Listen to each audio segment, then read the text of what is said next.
I have mixed feelings on BO6 Zombies because on one hand, the launch was amazing. It had one map for challenge, which is Terminus, and one a little bit easier, Liberty Falls. And the first DLC, Citadel the Mort, was amazing in my opinion. But on the other hand, the other half of Black Ops 6 with the Tomb, Shattered Veil, in my opinion, just to me were kind of mediocre. And to be honest, by a certain point, I didn't care to play the Reckoning. I just saw Lex do it, and I also saw the Easter egg cutscene where Primus Crew came back.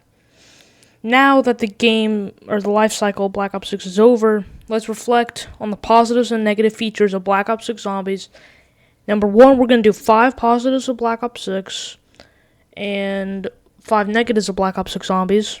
And again, some of these I think are undeniable, like the first positive I'm about to say, but some of these can be subjective, so here we go.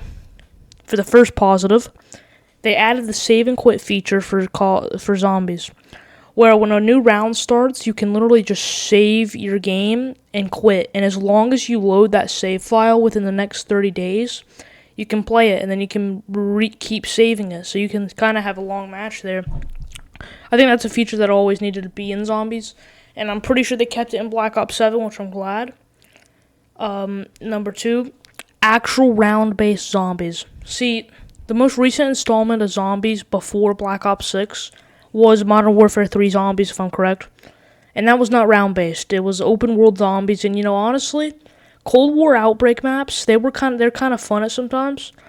But honestly, after that, we should have stopped, bro. But BO6 finally returned to the classic round-based system, which I think everyone wanted.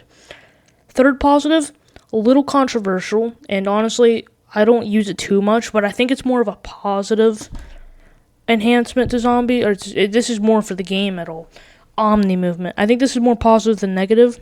Now, if you don't know, essentially, it makes it to where you can do certain movements not going forward. What I mean by that is you can dolphin dive backwards, you can dolphin dive sideways to the left, to the right, and of course forward. You can slide to the left, you can slide back, and you can also and you can sprint backwards. It's kind of weird, but I think it's more of a positive addition than a negative addition in my opinion. Now, number 4, this is a feature that it added, buying half the door. So this only works in a multiplayer Zombies game, but if you have at least one other person in the game, you can buy half of the door using half of your points, and then the teammate can buy the other half. So an example, if a door was 1,000 points, you could spend 500 points, and the teammate could spend 500 points, and the door's open instead of just paying for the whole door. I think it's very useful. I just kind of explained how it's useful, so I don't think I need to go much more in depth. And then number 5, the reward for Easter eggs in Black Ops 6. So in Black Ops 6, when you complete Easter eggs, you're rewarded with character skins, which is pretty cool if you actually care about that stuff. Now, me personally, I think it's kind of cool. Me personally, I cared for some of the skins. I thought they looked cool. But, it's pretty cool. Although, here's the real debate. Which one's better? Black Ops 6 reward for Easter eggs, or BO3's reward for completing all the Easter eggs? BO3, you get MR6 with max ammo when you start, and the RK5 without even having to buy it when you load every matchup after completing the Easter eggs.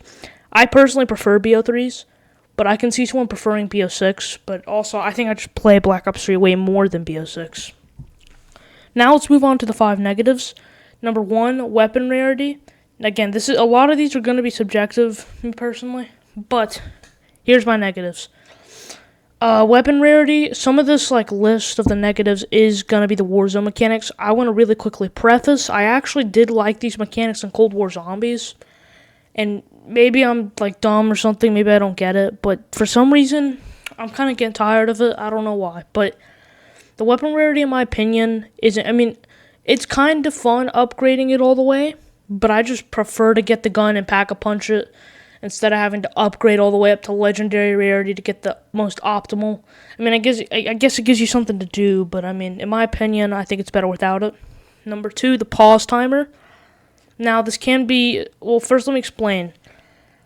You pause the game, and if you're solo, and you get 15 minutes of pause time. So, let's say you're gone for a minute and you pause.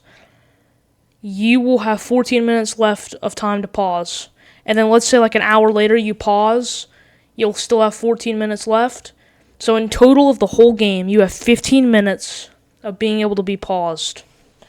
Now, you can fix this if on solo by using the save and quit feature, because you literally just save and quit, and I'm pretty sure the pause timer resets. So at least there's a way to fix it, but I'm personally just not a fan of this. Now, if you're wondering what the timer does when it runs out, it'll auto set up a new save file, which at least it doesn't kick you out of the pause menu and just let you die. But number 3, the story. Now, technically, I can't speak too much on the story because I haven't learned all of it. But I tried to get into it, but me personally, I'm just not a fan of the Dark Ether story, bro. I tried to get into it, but if you are a fan, let me know what's going on in the current Black Ops 7 map. That literally came out today, the day that I'm probably going to release this. Number 4, now me personally, I didn't do this, but a lot of people replayed the maps on Black Ops 6 to grind for camos. I rarely care for camos in zombies multiplayer, but I feel like after a new map came out, once the Easter egg and stuff was solved, most streams on Black Ops 6 were literally just camo grinds, which, I mean, I guess it's fun watching people grind for it, but, like, I feel like if the only reason you're replaying a map is to grind for camos, the map's probably not that replayable for you, based on the replayability scale. But, and the last one, boss zombie spam. Now, I think this was more for the earlier maps, but on Terminus and Liberty Falls, or Liberty Balls, by a certain round, they would just start throwing tons of manglers at you. Like, there would be so many, and I'm sure, and abominations at some points, I'm sure there's probably a reason for this, and it's kind of easy to do if you have mutant injections, which, if you don't know what a mutant injection is, it turns you into the mangler boss zombie. But I feel like this is still kind of annoying at times, and I'm not a fan of it. But that's going to wrap it up for the video. I know this is a bit of a shorter video, but I will see you all in the next one. Peace.